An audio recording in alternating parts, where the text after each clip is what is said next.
Assalamualaikum warahmatullahi wabarakatuh. Selamat pagi, salam sejahtera untuk kita semua. Sepertinya sudah pada tidak sabar nih kalau Bang Rocky sudah pegang mic. Akan keluar semua yang ada di dalam kepala Bang Rocky. Tapi sebelum saya berikan kesempatan ke Bang Rocky, saya ingin memulainya dengan satu pengantar. Bang Fahri Ali, salah satu pengamat dan intelektual Muslim Indonesia pernah mengatakan bahwa era Jokowi, saya sebut Jokowi ini karena keterkenalan Jokowi dengan Bang Rocky ini sama. Sama-sama terkenal.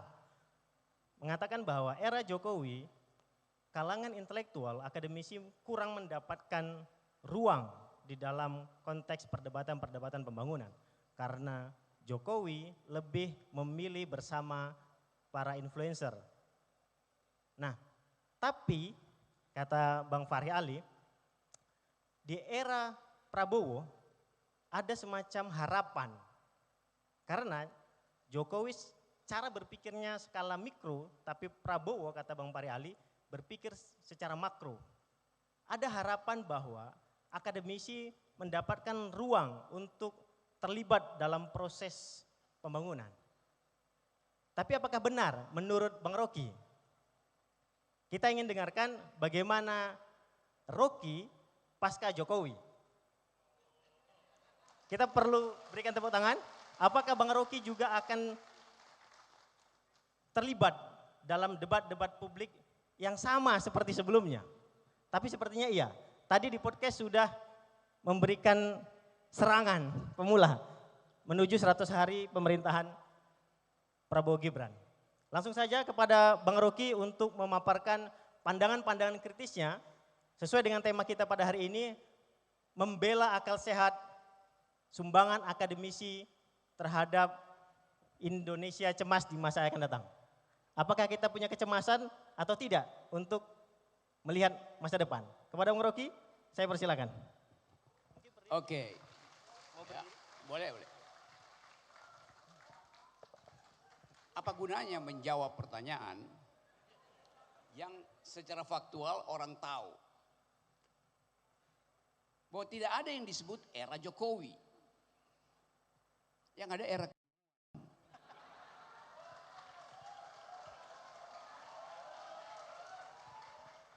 Kalau dikatakan oleh Fahri Ali bahwa Jokowi berpikir mikro dan Prabowo berpikir makro, dua-duanya berpikir. Kan yang mesti ditanya berpikir atau tidak. Mikro makro sama aja, itu juga produk dari pikiran tuh. Jadi saya tidak anggap bahwa ada yang disebut era Jokowi. Era itu artinya epoch dalam bahasa Inggris, meninggalkan jejak pikiran. Apakah IKN sebuah pikiran? Bukan. Apakah kereta cepat sebuah pikiran? Bukan. Apakah jalan tol hasil pikiran? Bukan. Itu hasil pertukangan. Pikiran itu disebut pikiran kalau dia menembus waktu. Profesor Kadirun menginvestasikan pikiran. Sehingga sekarang saya ada di 18.000 mahasiswa Universitas Pancabudi. Itu yang namanya pikiran. Pak Kadir, Profesor Kadirun mengambil risiko untuk tidak jadi gubernur, tidak jadi politisi. Karena dia ingin membuat pikiran itu dihidupkan dari Provinsi Sumatera Utara. Kita ada dalam refleksi itu. Dan kita harus berdayakan pikiran ini. Supaya kita enteng ke depan itu. Tadi ada pantun. Panjat pepaya lewat genteng. Yang berupaya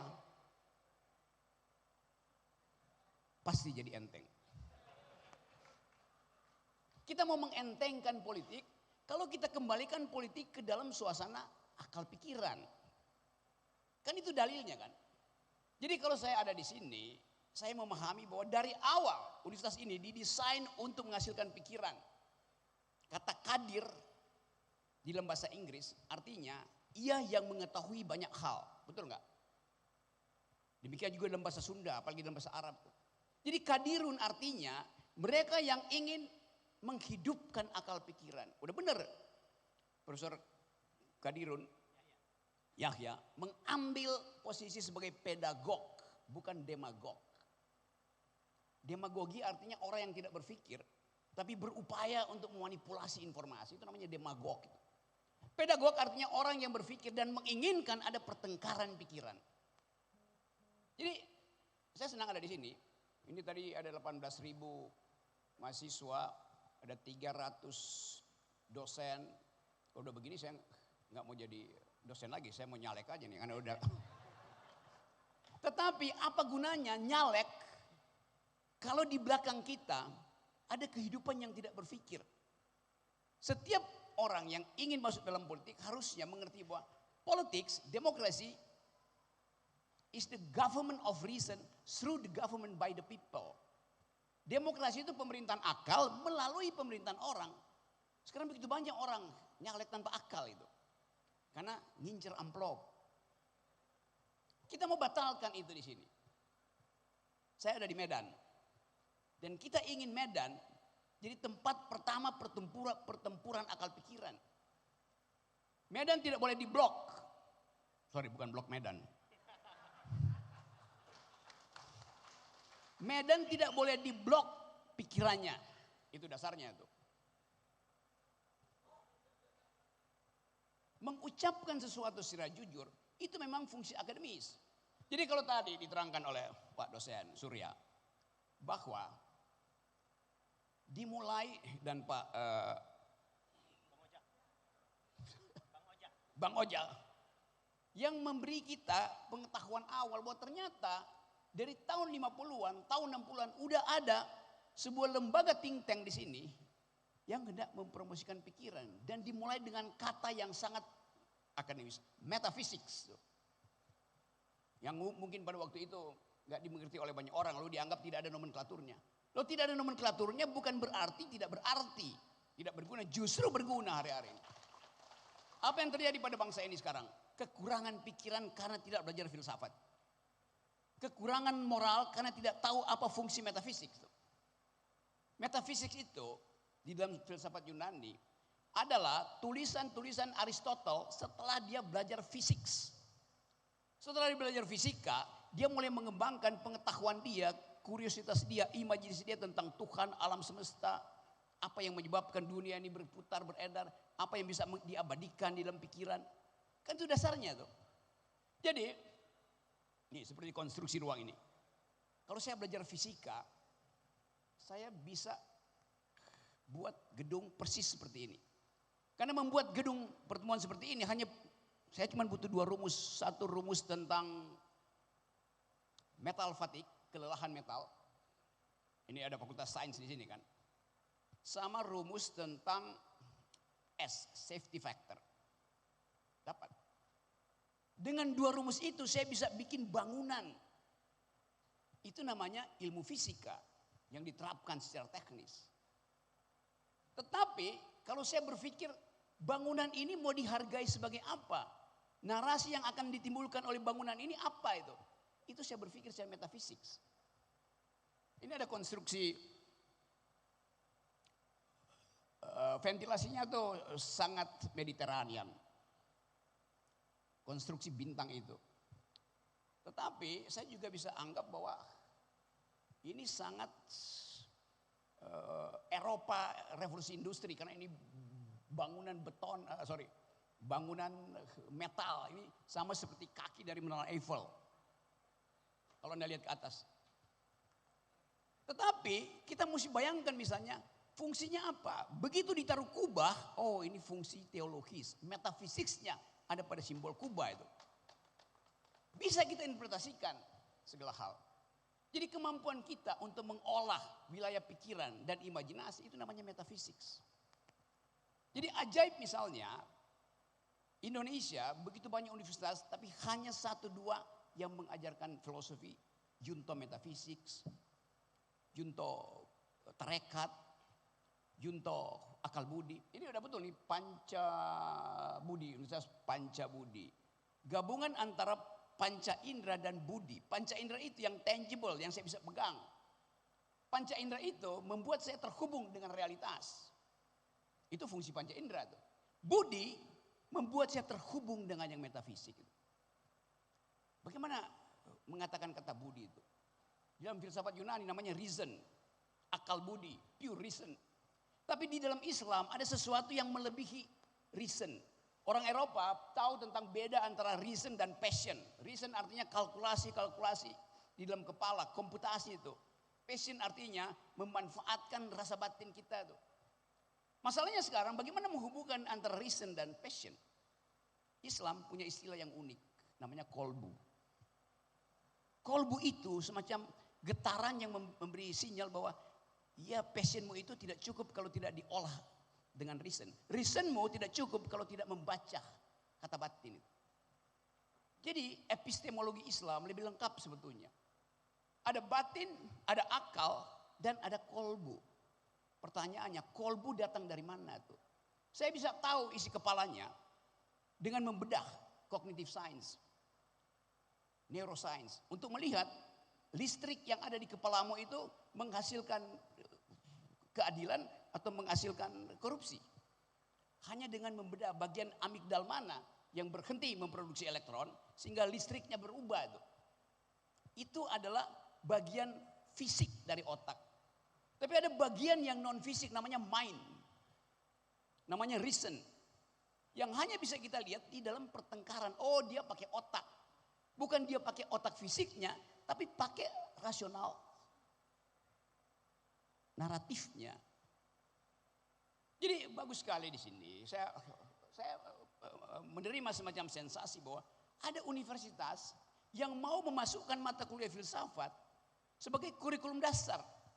Filsafat membantu kita membongkar banyak hal.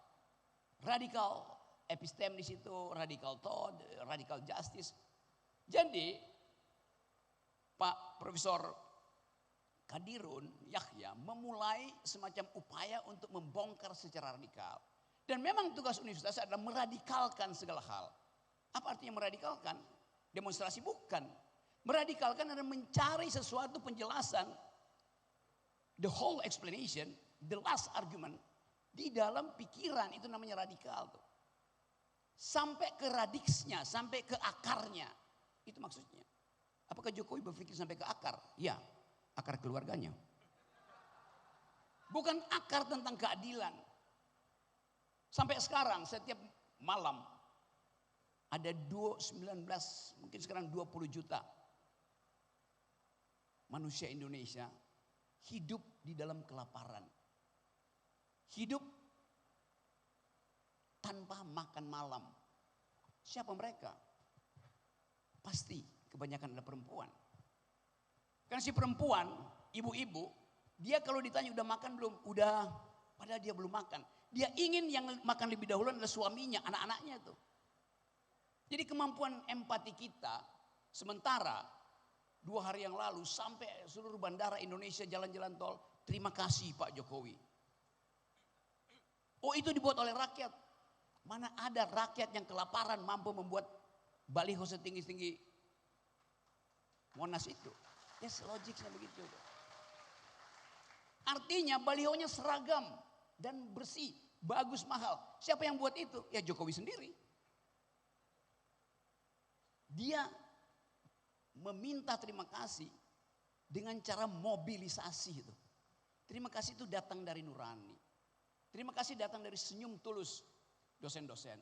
Terima kasih datang dari penghargaan masyarakat sipil. Itu enggak ada. Saya enggak lihat satu poster, kemarin saya keliling Jawa 2 hari lalu, yang ditulis oleh rakyat, dipasang di atas pohon atau diselipkan di bambu. Enggak ada. Yang ada adalah baliho, ucapan yang mewah dicetak. Dari mana? Itu adalah uang rakyat. Jadi Jokowi menyuruh aparatnya untuk berterima kasih pada dia, lalu dia senang sendiri. Itu namanya penipuan in optima forma. Jadi sekali lagi kita mau balikkan tema ini. Bagaimana melawan Indonesia yang cemas? Kita cemas karena di dalam 5 bulan ini kita tumbuh di dalam suasana deflasi. Deflasi artinya harga barang jadi murah karena kita tidak bisa beli. Bukan harga murah karena disubsidi pemerintah.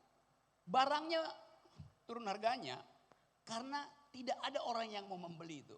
Anda masuk mall-mall di Jakarta, orang cuma lihat. Dulu orang masuk ke mall Jakarta itu untuk beli makanan Korea segala macam. Sekarang beli es teh yang murah. Saya mondar-mandir di Jawa Tengah kemarin tuh, bicara dengan SPBU. Nggak ada penambahan penggunaan, bahkan pengurangan orang yang beli bensin. Artinya nggak ada pengangkutan. Nggak ada pengangkutan artinya nggak ada produksi. Tidak ada produksi artinya daya beli turun karena nggak ada permintaan. Tapi kemudian Pak Jokowi bilang bahwa kita kelebihan listrik, Jawa itu kelebihan listrik. Maka silakan mak-mak tambah voltage-nya, tambah daya listriknya. Oh ya, masuk akal. Tapi kalau kita periksa, kita cemas akhirnya karena kelebihan listrik itu terjadi bukan karena kita memproduksi energi, tapi pemakai energi itu pindah ke Taiwan, Thailand, Vietnam. Industri besar kabur dari Jawa. Akibatnya apa? Ya listriknya berlebih. Karena pemakai listrik utama adalah industri. Artinya kelebihan listrik itu secara logika sama dengan deindustrialisasi. Tutup semua pabrik. Itu intinya. Jadi statistik sering berbohong. Kalau rumah kos di Medan ini, ibu kosnya bilang, datang aja ke tempat kos kami ini. Karena kami kelebihan listrik. Anda boleh pakai dari tadi cuma 300 watt, sekarang 500 watt. Masuk akal enggak? Ya masuk akal. Tetapi begitu Anda sampai di rumah kosnya memang kosong. Enggak ada lagi yang pakai, maka listriknya bertambah. Logikanya begitu. Ilmu ekonomi mudah itu. Bahwa selalu ada logik terbalik. Di belakang dalil itu. Saya kemarin ada di Jawa Timur juga. Jawa Timur mengalami deflasi yang sama tuh. Tidak ada daya beli. Tetapi dipamerkan oleh pemerintah, UMKM-nya bertambah. Seolah-olah ada kehidupan ekonomi. Memang UMKM bertambah. Tapi logika ekonominya di mana tuh? Dalam keadaan deflasi, UMKM bertambah. Gampang keterangannya. Mereka yang tadi punya restoran, karena tidak mampu lagi untuk mempertahankan harga, turun jadi pedagang kaki lima di trotoar. UMKM bertambah. Artinya kemiskinan. Begitu akal pikiran bekerja tuh. Begitu banyak hal. Kita nggak perlu belajar teori-teori ekonomi Harvard Business School, Chicago School of Thought, Cambridge Keynesian Economics. Tapi kita bisa pakai akal untuk melihat bahwa penipuan statistik itu luar biasa. Nah itu yang kita sebut sebagai kecemasan kita. Kita menghadapi 2045 yang diandalkan bahwa akan ada bonus demografi. Ya boleh, tapi coba kita periksa. Siapa yang akan menikmati bonus demografi di 2045? Kata Pak Jokowi, Anda akan menikmati. Kenapa? Mereka milenial sekarang pendapatannya akan jadi 5 kali lipat di 2045. Bagus. Kalau Malaysia turun 5 kali lipat, kalau Singapura turun 5 kali lipat, kalau Taiwan turun 5 kali lipat. Namanya bonus demografi itu perbandingan antara Anda hari ini di 2045 dengan pemuda Malaysia hari ini di 2045. Itu namanya bonus demografi. Bukan Anda dibandingkan dengan Anda nanti. Ngaco pikirannya itu. Anda tumbuh pendapatan Anda 5 kali lipat. Anak-anak di Kuala Lumpur pendapatannya naik 30 kali lipat. Artinya Anda akan kalah. Logikanya begitu teman-teman mahasiswa. Jadi istilah bonus demografi itu berbohong itu. Deceptif sifatnya. Itu pentingnya akal sehat kita ajukan hari ini. Supaya kita bisa mendeteksi nanti. Apakah Pak Prabowo paham bahwa kebutuhan akal sehat itu harus mendahului kebutuhan infrastruktur. Kita bertanding 2045 bukan bertanding infrastruktur. Bertanding SDM. Berapa IQ kita hari ini? 78. Sedikit di atas simpanse. Berapa IQ Singapura? 105. Berapa IQ Vietnam? 115. Jadi apa yang akan terjadi nanti kalau 2045 pertandingan ekonomi, pertandingan SDM didasarkan dari pertandingan kecerdasan. Kita pasti kalah. Itu pentingnya Kalau Pak Prabowo bilang, oke, ekonomi akan dipecut 8%. Masuk akal, masuk akal. Tetapi 8% itu artinya ada yang akan dibuat 20%, ada yang akan dibuat 3%. Kan itu average-nya kan. 8% artinya yang paling atas ditambah yang paling bawah. Yang paling atas ini akan speed up. Sekarang kita uji, speed up ekonomi artinya ekonomi akan dipacu mesinnya untuk bekerja cepat. Siapa yang akan dipacu? Ya pemain ekstraktif industri. Nikel, batu bara, sawit, segala macam. Konsekuensinya apa? Itu yang mesti dihitung dari sekarang. Apa akibat dari ekonomi dipecut 8%? Artinya akan ada pemanasan mesin ekonomi itu. Dipecut 8%, pertanyaan etisnya, pertanyaan metafisiknya adalah berapa persen ecological footprint, jejak ekologi dalam bentuk kerusakan hutan yang diakibatkan oleh 8%. Tentu harus dihitung. Kan itu masalah kita adalah kita hidup di dalam keseimbangan planetarium. Masalah kita bukan sekedar NKRI harga mati, tapi planetnya harga mati di karbon dioksida keberapa. Jadi kita memang cemas karena kita paham cara berpikirnya. Memecut ekonomi 8% itu sama dengan saya beli bajai, lalu saya paksa dia lari 120 km di jalan tol. Ya terbakar mesinnya. Itu konsekuensi. Jadi teman-teman semua, saya menginginkan ada semacam new kind of discourse. New kind of narrative politics di sini. Bahwa ada cewek-cewek, masih ada upaya persaingan politik di Medan. Tetapi universitas harus ditumbuhkan sebagai pengelola akal sehat. Amplop pasti akan beredar pada mahasiswa. Tapi ngapain Anda dibayar oleh amplop kalau otak Anda akhirnya akan dikerdilkan oleh seseorang? Itu prinsip itu yang kita tidak tegakkan. Kemampuan-kemampuan kita untuk membaca apa yang akan terjadi di Medan, di Sumatera Utara, di seluruh Sumatera, di Jawa, akan ada hiruk pikuk politik di dalam keadaan kekurangan daya beli. Akibatnya semua orang akan pasang poster di warung, di mulut-mulut desa. Kami menerima serangan fajar. Penghinaan terhadap cita-cita Profesor Kadirun. Profesor Kadirun Yahya pasti akan mengatakan bahwa bukan itu yang saya maksudkan dengan investasi peradaban di negeri ini. Jadi sekali lagi, saya terangkan ini semua sebagai paradigma, sebagai ide penuntun, sebagai upaya untuk mengembalikan fungsi kampus untuk jadi pengkritik. Bukan jadi penerima, bukan jadi konsumen demokrasi, tapi menjadi produsen demokrasi. Nah memulai itu hari ini adalah hari yang bersejarah. Karena kita ada presiden baru, tapi kita mau tahu apa arah dari kabinet baru itu yang sangat besar, ada 120 orang di situ. Yang kalau Pak Prabowo berpapasan di istana dia nggak tahu ini menterinya, karena dia nggak mungkin hafal. Jadi kita mau pastikan bahwa ada kabinet baru dengan komposisi yang besar, artinya apa? Kita bayar pajak lebih untuk bayar mereka tuh. Artinya kita harus lebih tega untuk mengkritik mereka, supaya kita tidak cemas menghadapi cita-cita negeri ini. Yaitu mengembalikan republik ke dalam cara berpikir. Mengembalikan institusi universitas ke dalam kadirunisme. Yaitu knowing anything gitu. Itu artinya kadirunisme. Do think the unthinkable. Be prepared for the next catastrophe. Apa yang terjadi kalau perang dunia itu merembet ke Indonesia? Selesai kita. Berapa lama NKRI harga mati? Mati dengan sendirinya. Karena daya tahan militer kita itu sangat rendah. Tetapi kalau moral kita bagus, orang akan hormati kita. Ngapain serang Indonesia? Toh Indonesia sedang memelihara ekologi bumi. Itu artinya kita mau menerangkan pada dunia, kita pro lingkungan. Konsekuensinya apa? Batalkan IKN. Itu dasarnya. Jadi semua kita harus berani berpikir radikal. Seperti diajarkan oleh Profesor Kadirun. Yaitu berpikir secara metafisik. Terima kasih. Oke, kasih tepuk tangan yang meriah dulu. Singkat, padat, jelas, tepat sasaran. Oke, kita masih ada waktu. Sepertinya Bang Rocky paham memberikan kesempatan waktu agak panjang untuk kita berdiskusi. Ini Bang Rocky harus kita kasih energi dulu.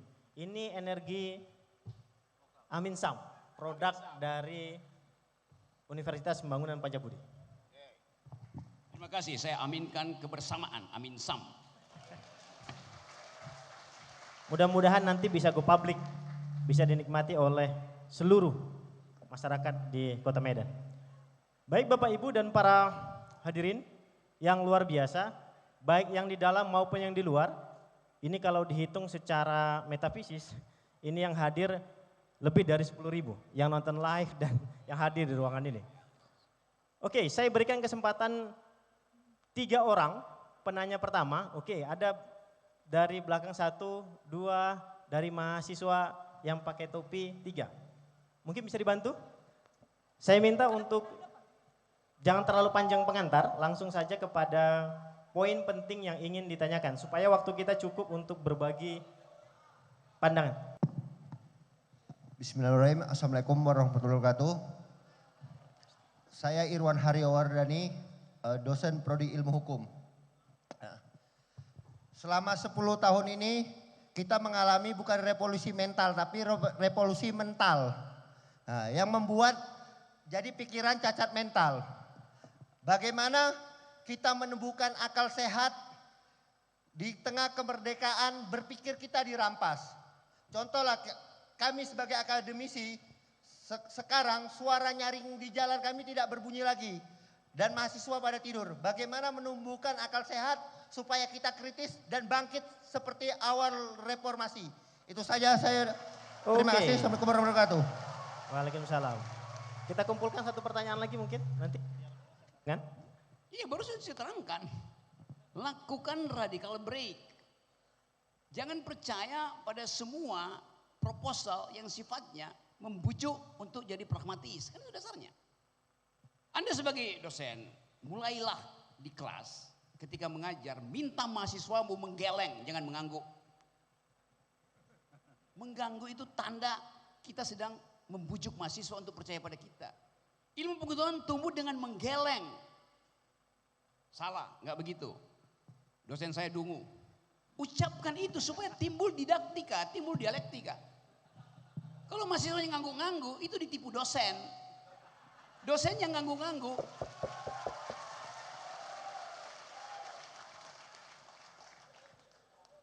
Dosen yang ngangguk-ngangguk ditipu dekan. Dekan yang ngangguk-ngangguk ditipu rektor. Rektor yang ngangguk-ngangguk ditipu presiden. Sama dasarnya. Jadi itu intinya tuh. Jadi mulai membiasakan untuk menggeleng. Menggeleng artinya enggak. Tapi perhatikan. Ada gerakan menggeleng. Menggeleng artinya berupaya mengeluarkan pikiran. Ada gerakan menggeleng yang lain. Justru karena tidak punya pikiran. Namanya pelangak pelongok. Beda antara gerakan menggeleng karena punya pikiran dan gerakan pelangak pelongok karena tidak punya pikiran. Assalamualaikum warahmatullahi wabarakatuh. Oke, pertanyaan selanjutnya dari Bapak ini, yang sini sebentar ya. Ya nggak apa-apa, saya turun saja.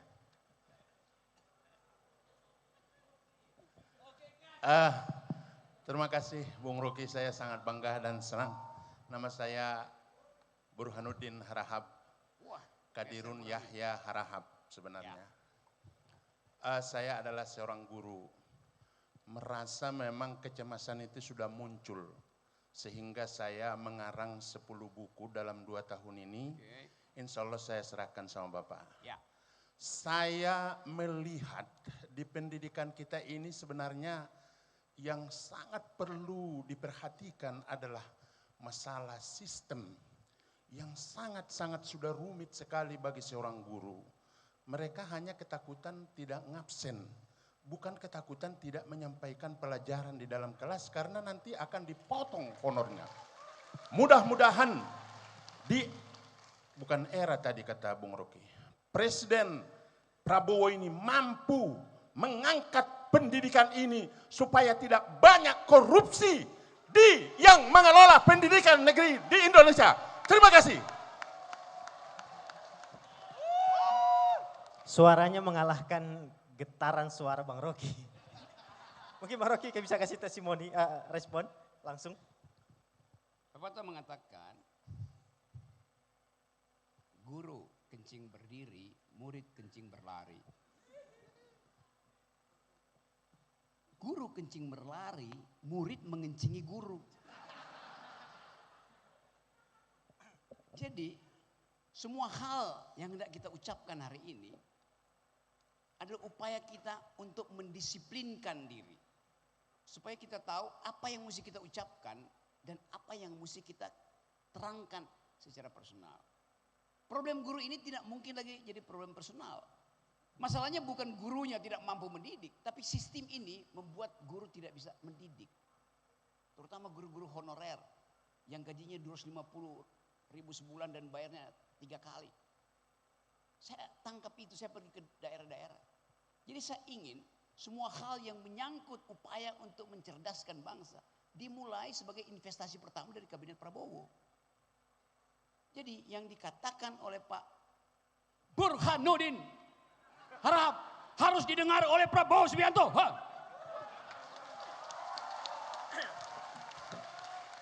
Coba lebih kencang siapa? Itu cirinya Bang Rocky, nggak mau kalah soal tekanan suara. Oke, ada yang mau menggeleng? Oke, tadi yang pakai topi. Mungkin ke depan aja, ke depan. Supaya lebih mudah, ke depan. Ke depan sini boleh? Assalamualaikum warahmatullahi wabarakatuh. Saya Dimas Ardiansyah dari Fakultas Manajemen Bisnis Digital. Yang saya tanyakan,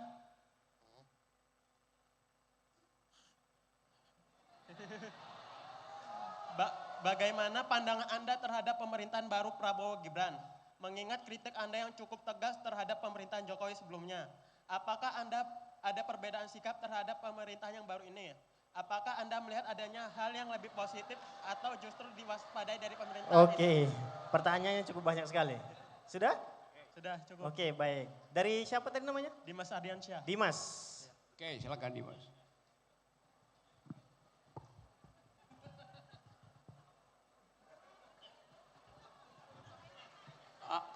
Ada perbedaannya tidak ada. Karena Pak Gibran masih ada di dalam sorotan mahasiswa. Karena Pak Gibran seringkali merasa paham tapi ternyata tidak. Itu artinya fura faham alias fufu fafa. Oke, ada.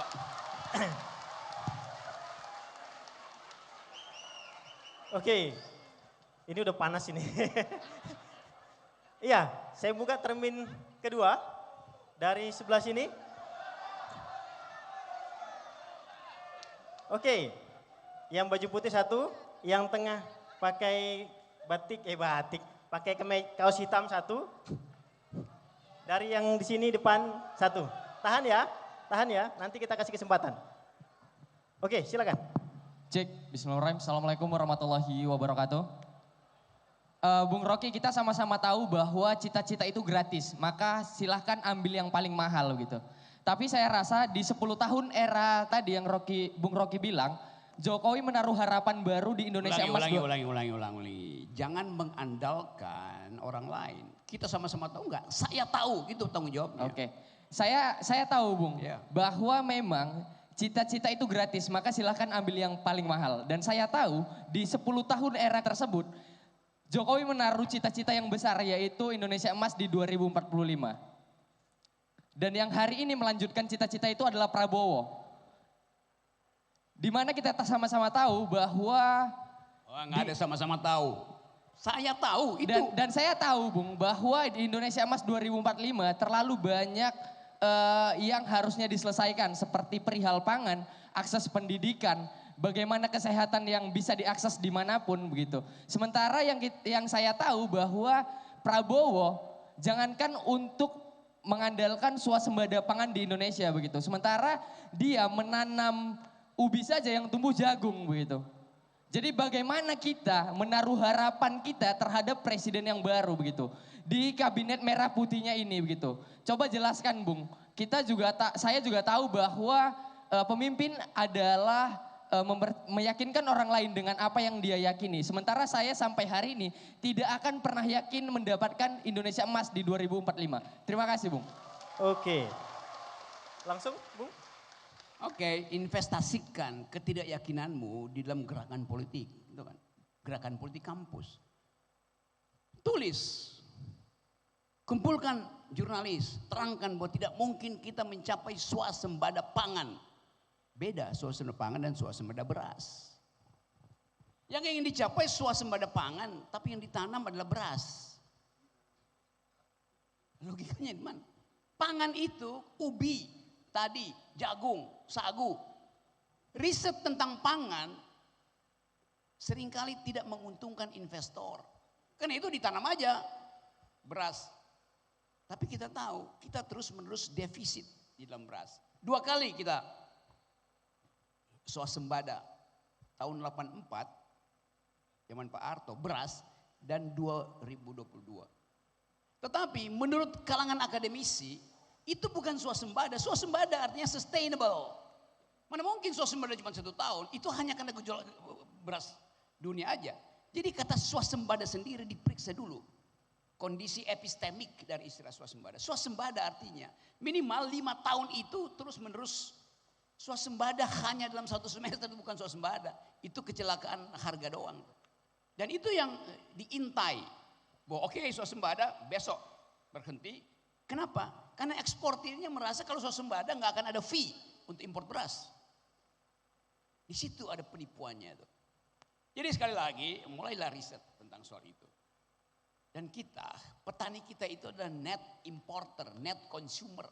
Petani kita tidak memproduksi beras, yang memproduksi perusahaan besar. Yang dari luar terutama tuh. Jadi pastikan pengertian-pengertian dasar itu swasembada, ekspor import, fee di dalam import. Setiap kilogram, 1 kilogram bisa 10 rupiah. Bayangin kalau stok bulog itu diperlukan 1,5 juta ton misalnya, itu berapa banyak fee yang diambil oleh importer. Jadi itu intinya. Dan sekarang kalau soal tadi janji Jokowi 2045 itu Indonesia adil, kata adil itu diukurkan pada siapa? Pada GDP, pada sistem ekonomi. Adil versi mana? Keadilan sosial bagi seluruh rakyat Indonesia beda dengan keadilan yang dihasilkan oleh etika utilitarian. Beda itu. Itu mesti yang kita tuntut. Anda sekarang pendapatanmu berapa hari ini? Orang Indonesia. 4.500 US dollar per kapita. Pendapatan anak muda Kuala Lumpur, Malaysia, 13.500. 3 kali lipat dari kita. Adil bagi dia. Karena dia dapat pendidikan yang bakal gratis. Di kita pendidikannya mahal. Ya digratisin, iya. Tetapi untuk beli buku dosen aja, dosen terpaksa mesti fotokopi. Dosen mesti ambil buku-buku yang sebetulnya melanggar hak cipta. 1 buku hari ini 300.000 rupiah. Mana ada dosen yang bisa beli 300.000 rupiah tuh. Buku untuk referensi dia. Buku untuk memajukan kurikulum. Kurikulum kita itu tertinggal. Kenapa? Dosennya bukan malas baca. Nggak bisa beli buku itu. Kan itu dasarnya kan. Jadi mestinya perbanyak buku, bukan perbanyak fondasi IKN. Itu dasar pikirannya kan. Untuk apa memperpanjang jalan tol kalau jalan pikiran makin pendek? Nah, sebagian udah tepuk tangan, makasih. Oke. Tadi dari yang tengah, ya silakan.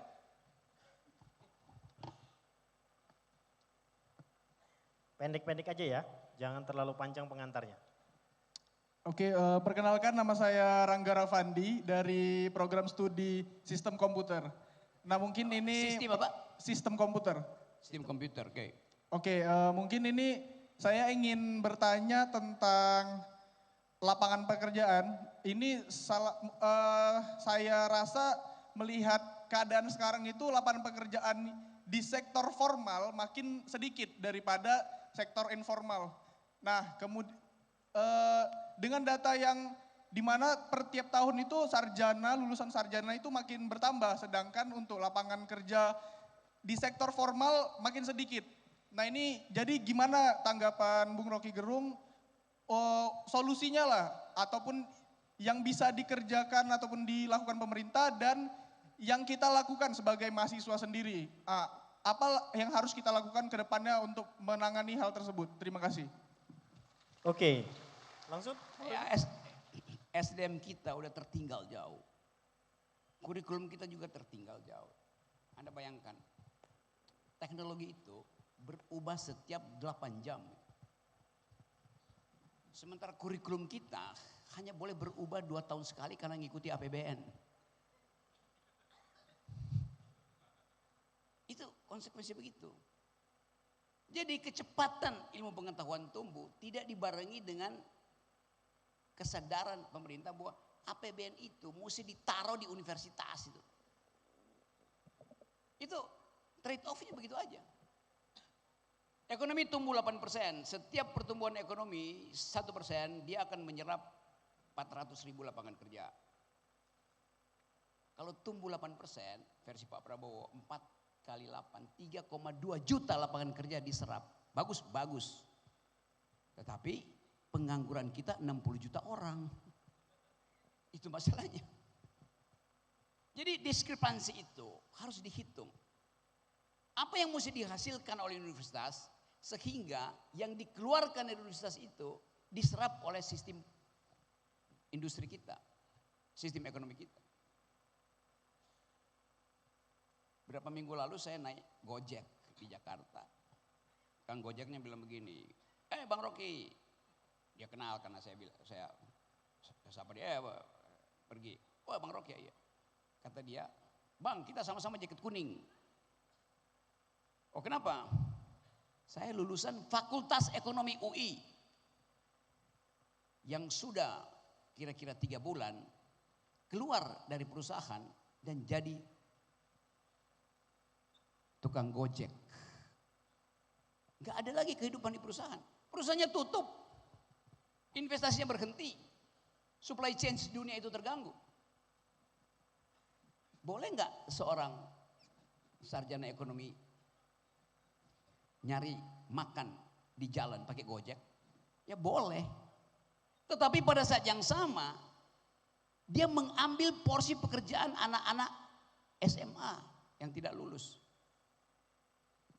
Jadi penurunan kelas menengah menyebabkan hak dari kelas bawah terhadap pekerjaan diambil alih oleh kelas menengah yang turun kelas. Sementara yang dari bawah mau naik kelas gak bisa. Setiap hari saya tahu mak-mak di sini, ibu-ibu. Pagi-pagi lihat dompetnya, ya tinggal ada 20.000 untuk PAUD jajan anaknya. Dia bolak-balik ke ATM. Anda perhatikan, orang yang bolak-balik ke ATM bukan untuk nabung tapi untuk ambil uang. Tabungan yang makin habis. Karena tidak pekerjaan. Ekonomi itu urusannya pekerjaan. Dan itu yang mencemaskan kita di masa depan. Apalagi tadi saya terangkan bahwa kemampuan IT dari saudara itu ya standar sebetulnya kan IT udah ilmu yang standar. Tetapi begitu Anda masuk dalam lapangan kerja, Anda tidak melihat potensi untuk menyelundupkan ilmumu itu di dalam komputer bisnis. Karena komputer bisnis itu di bail out langsung dari pusat-pusat server di luar negeri. Jadi itu dasarnya kenapa saya katakan real kalau kita cemas. Tetapi kecemasan itu justru menimbulkan keinginan kita untuk membatalkan harapan. Karena harapan itu ilusi, delusi, palsu. Jadi kita buat harapan sendiri sebetulnya. Dan itu yang saya anggap peristiwa politik harus dihasilkan dalam kepemimpinan Pak Prabowo. Kenapa? Karena Pak Prabowo tetap akan dibebani oleh psikologi. Ada hutang. Hutang itu ya hutangnya Jokowi. Setiap bayi yang lahir hari ini, dia sudah berutang 50 juta rupiah. Bayinya belum lahir dia berutang 50 juta rupiah. Kenapa? Kita punya utang sekarang 8.500 triliun ditambah dengan utang BUMN bisa 10.000 triliun. 10.000 triliun dibagi pada potensi kelahiran bayi kita 2 juta per tahun. 4 juta per tahun. Artinya setiap bayi yang lahir sudah dibebani hutang 50 juta. Itu logikanya tuh. Ibu-ibu yang hamil tentu senang. Oh saya punya masa depan, ada kehamilan, iya. Tapi survei terhadap rasa bahagia ibu-ibu beda dengan survei terhadap si janin sendiri. Tanya pada si janin yang ada di perut ibu. Kamu mau lahir enggak kalau setelah lahir bayar hutang 50 juta Jokowi? Enggak mau.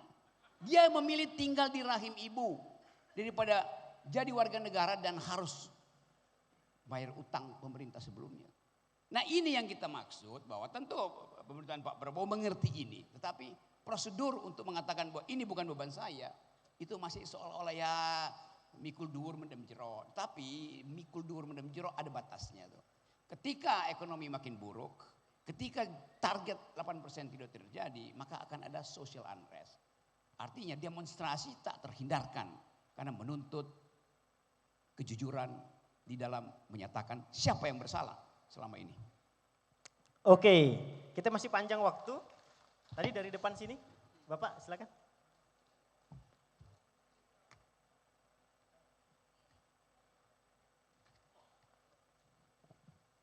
Bismillahirrahmanirrahim. Assalamualaikum warahmatullahi wabarakatuh. Bang Rocky, saya tadi pagi Bang, tadi subuh Bang, misalnya subuh baca 5 dokumen Bang.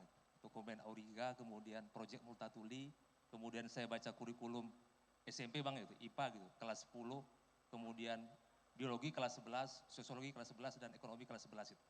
Alhamdulillah Bang tidak ada, saya temukan kata kerusakan tambang di situ Bang.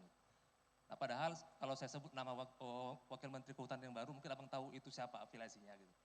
Jadi apakah masih ada harapan Bang gitu, kurikulum itu bisa berubah? Karena memang tidak dijelaskan di situ bahwa salah satu kerusakan dari deforestasi lahan ini kan juga ada akibat tambang. Itu nggak ada Bang di kurikulum. Apakah itu di ekonomi, di sosiologi maupun di biologi. Itu yang kelas 10 Bang, saya periksa. Belum yang kelas 11 dan kelas 12. Mungkin pendapat Abang apakah masih ada harapan ini bisa berubah nanti di masa kepemimpinan Pak Prabowo ini. Terima kasih Bang. Banyak orang yang mengkhawatirkan soal itu. Kan ini soal yang sifatnya penipuan atau pembatalan sila kelima Pancasila, sila kedua Pancasila, kemanusiaan adil dan beradab, keadilan sebagai rakyat Indonesia. Karena ada perintah konstitusi bahwa hasil bumi itu harus tiba di piring setiap keluarga. Harus tiba di dapur setiap keluarga. Nah kalau kita lihat komposisi sekarang, dengan mudah kita tahu bahwa wilayah-wilayah yang seharusnya dikuasai negara itu diagunkan pada oligarki. Kan dasar perkiraan kita, kan kita baca tadi proyek Multatuli, bocor alu segala macam tuh. Semua ini jadi semacam sinyal pertama bahwa akan ada disparitas, akan ada ketidakadilan. Jadi persiapan masyarakat sipil harus dimulai dari fakta itu, terutama kalangan kampus. Betul tadi bahwa Anda, siapa tadi yang bertanya, nanti Pak Rocky nanti akan konsisten nggak untuk kasih kritik? Kalau saya bilang saya tidak akan konsisten. Saya tidak akan memberi kritik pada Prabowo. Berarti kalian akan ikut saya. Kan itu pertanyaan-pertanyaan retoris. Buat apa nagih saya kalau kalian pada akhirnya juga dibujuk oleh amplop? Setiap kali saya ada demonstrasi buruh, saya pidato di situ.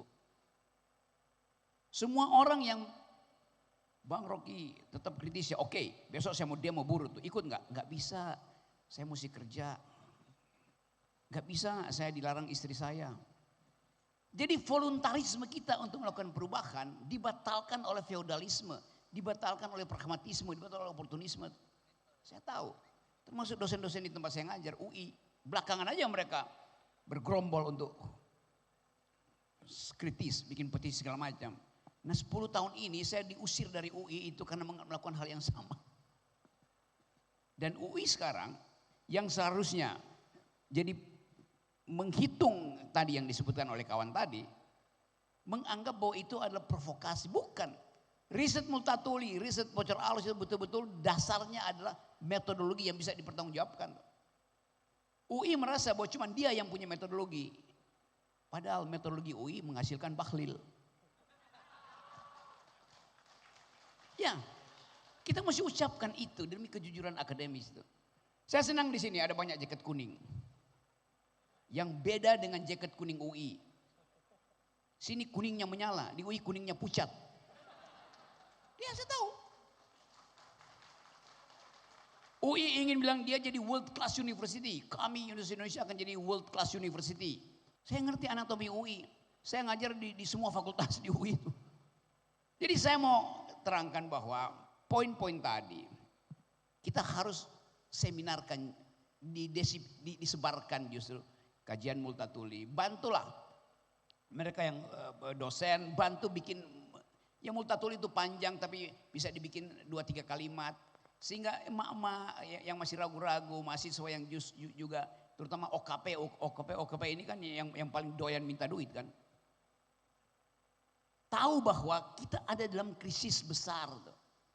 Yang tidak mungkin kalau kita sekedar ya saling menunggu, ada mau memimpin enggak? Kalau enggak ya udah. Jadi kita dalam optimisme sebetulnya bahwa kita masih bisa lakukan itu tuh. Kalau kita secara hati-hati menyusun kalimat metodologis, karena saya bicara di kampus, supaya ada kualitas akademis yang menuntun proposal perubahan. Itu intinya. Makasih ya. Oke, kasih tepuk tangan. Masih mau nambah? Masih ya? Oke, satu sesi lagi. Dari pojok paling kanan dulu, ada? Oh ada, satu. Kemudian dari mahasiswa, yang mana dulu angkat tangan tadi nih? Oke, yang sini deh. Kamu ya, 2. Yang perempuan dulu. 3. Oke, silakan. Langsung saja. Perkenalkan, nama saya Moses dari Prodi Filsafat. Menurut Bung, potensi besar apa yang bisa kami dapat setelah kami lulus menjadi sarjana filsafat selain menjadi dosen? Oke. Terima kasih. Ini praktis banget ini pertanyaannya. Gimana Bang Rocky? Orang paling kaya dan paling punya keahlian untuk mengekspor demokrasi itu namanya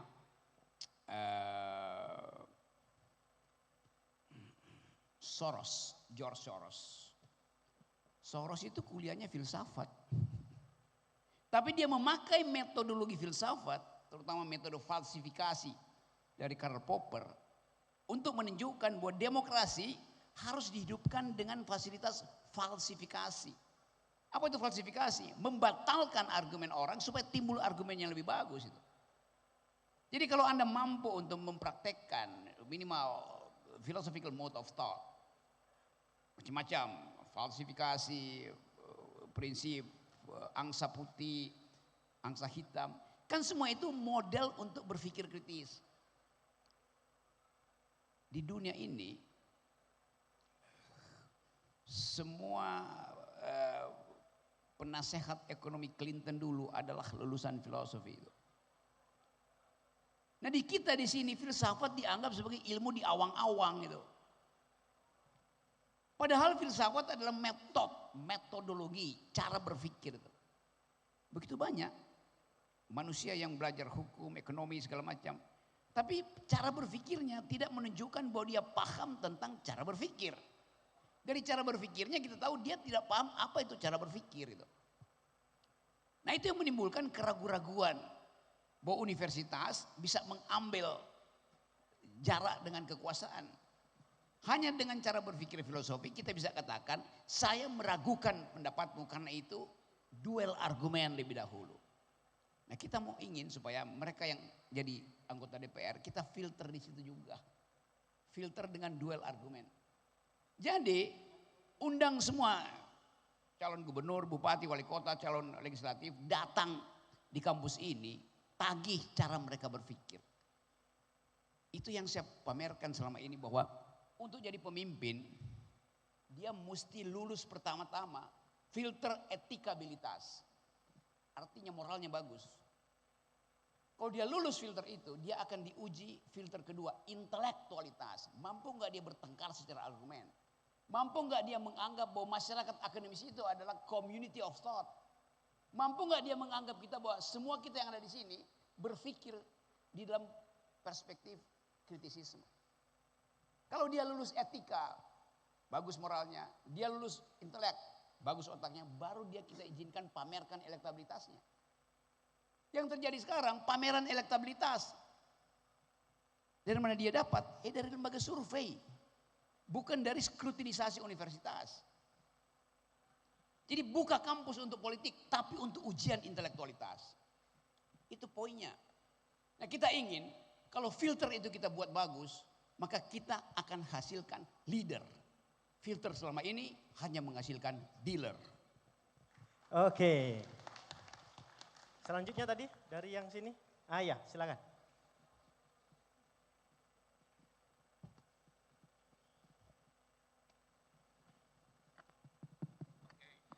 Oke, bismillahirrahmanirrahim. Assalamualaikum warahmatullahi wabarakatuh.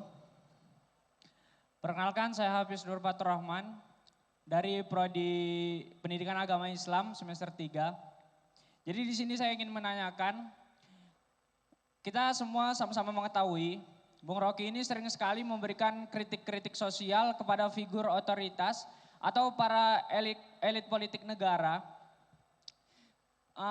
Tadi juga disampaikan, kami para mahasiswa diajarkan untuk terus selalu menggeleng kepada dosen-dosen kita, bukan hanya bisa mengangguk. Jadi di sini saya ingin bertanya, bagaimana cara kita mahasiswa untuk menyampaikan kritik ataupun saran-saran yang baik kepada dosen-dosen kita ataupun atasan secara konstruktif begitu Bung. Agar tidak menimbulkan suatu polarisasi dan dapat memberikan sebuah konsensus atau kesepakatan antara dosen dan juga mahasiswa ini. Begitu Bung. Terima kasih. Ya, pendidikan agama Islam artinya pendidikan untuk bertengkar. Di dalam wilayah muamalah. Anda hanya tunduk pada wilayah vertikal. Akidah Anda kan bisa pertengkarkan. Tapi kesosialan manusia itu justru dianjurkan untuk dipertengkarkan. Negara itu urusan muamalah. Bertengkar di situ soal justice.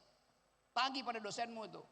Apa versi Islam terhadap sila kelima keadilan sosial?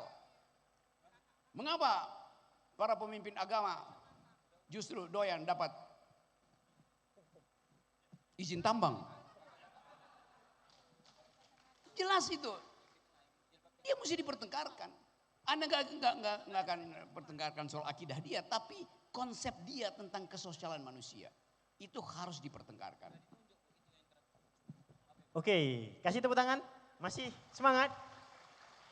Ini kelihatan dari wajah-wajahnya sepertinya masih wajah-wajah yang segar. Meskipun jam sudah 10.42. Oke, saya akan berikan kesempatan kepada kelompok dari perempuan. Karena dari tadi seperti laki-laki semua yang bertanya. Saya persilakan untuk mbak-mbak yang di sini. Ya, terima kasih. Sebelumnya perkenalkan, saya Monika Sitompul dari jurusan akuntansi semester 3.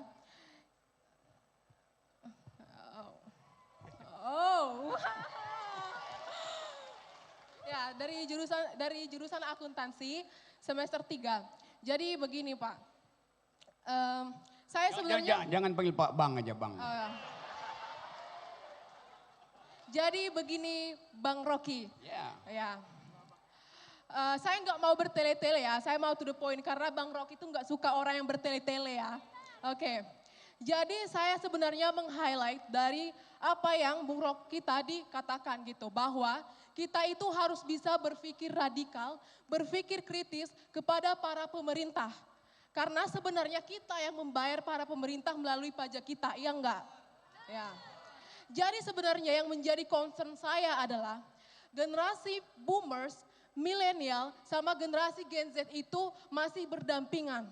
Yang dimana generasi-generasi pendahulu merasa bahwa mereka si paling super power dalam berpikir. Jadi yang jadi pertanyaan saya, bagaimana caranya kami berpikir kritis para generasi-generasi baru ini, generasi-generasi teknologi ini berpikir secara kritis, berpikir secara radikal kepada generasi-generasi pendahulu. Padahal pada pemerintahan dominansi daripada orang-orang itu adalah generasi-generasi pendahulu. Terima kasih. Oke, kasih tepuk tangan. Oke. Oke, Anda bayangkan. Dulu perempuan dianggap sebagai makhluk yang tidak bisa berbicara. Kalau ngomong dia gagap, gugup.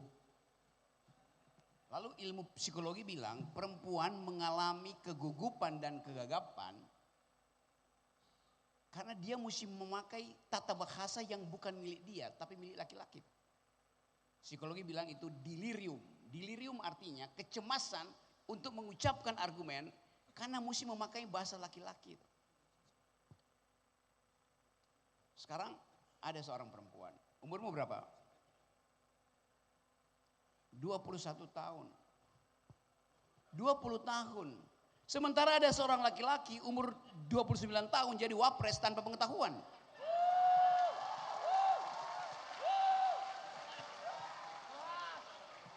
Saya nggak pernah dengar dari seseorang yang fotonya nanti akan ditaruh di sebelah kanan sana, mampu untuk mengeja pikirannya secepat, secerdas, setajam Butet ini.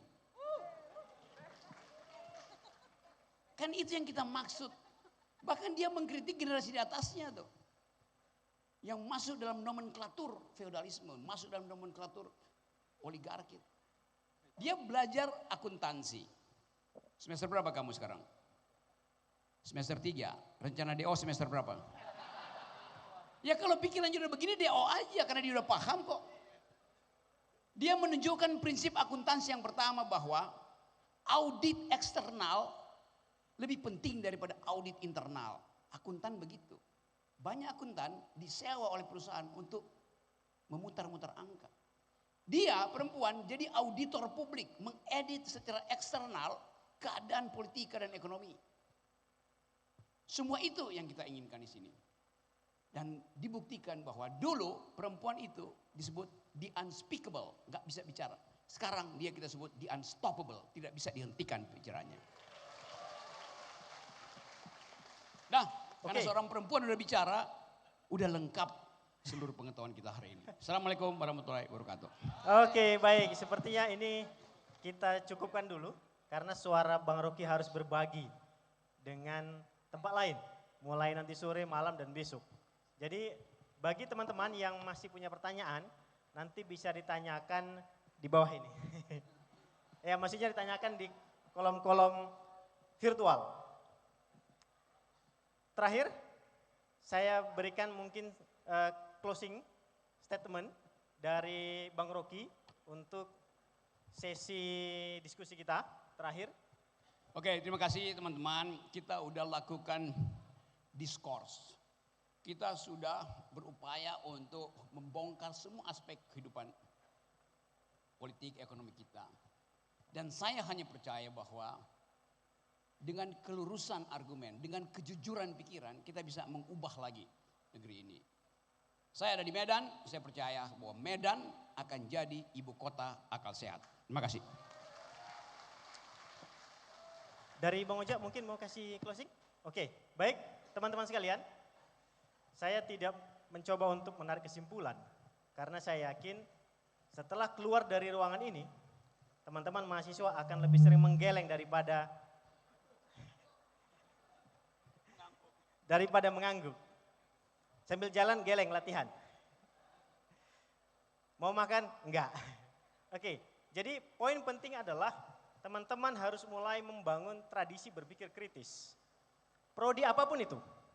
Mau prodi ilmu komputer, mau prodi manajemen, mau prodi hukum. Teman-teman harus punya pondasi berpikir secara kritis. Bagaimana caranya? Silakan mendaftar sebagai mahasiswa prodi filsafat yang sudah unggul. Dengan teman-teman mendaftar, nanti Bang Rocky akan sering kita undang.